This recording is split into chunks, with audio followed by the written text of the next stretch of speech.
Je suis venu jusqu'au plan de Fazy car je me suis rappelé de l'existence de cette source d'eau chaude. De mon temps, on n'aimait pas trop s'y baigner, c'était pas trop dans nos habitudes. Mais si ça se trouve, une petite cure thermale pourrait faire repousser ma main.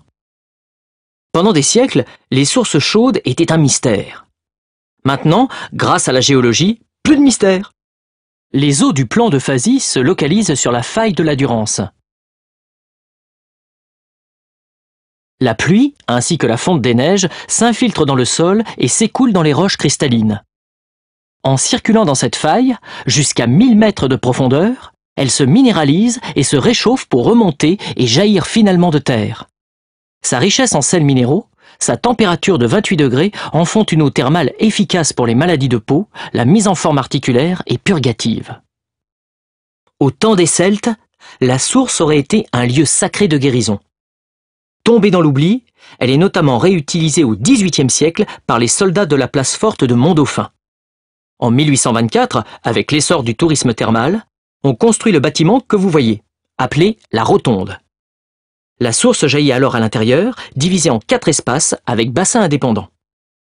En 1935, un petit séisme déplace la source à l'extérieur du bâtiment. 4 grands bassins sont aménagés dans les années 1980 pour continuer à accueillir les baigneurs. Il faut savoir qu'il n'y a pas une, mais 3 sources ici. Celle qui coule dans les grands bassins, une seconde source inutilisée, et une 3e source qui alimente la serre géothermique que vous avez vue à l'entrée de la route. Le système de chauffage de la serre géothermique est issu de recherches sur l'utilisation de l'eau de refroidissement des réacteurs nucléaires par le Commissariat à l'énergie atomique et aux énergies alternatives de Cadarache, ou CEA. Construite en 1983, la serre utilise un système de chauffage simple. L'eau chaude circule dans la serre, dans des tuyaux percés, et ruisselle le long de bâches plastiques fixées à des gouttières. Elle réchauffe ainsi l'atmosphère. La serre possède également un toit gonflable qui sert d'isolant. Par moins 15 degrés, il ne gèle pas dans la serre et les plantes y passent l'hiver tranquillement.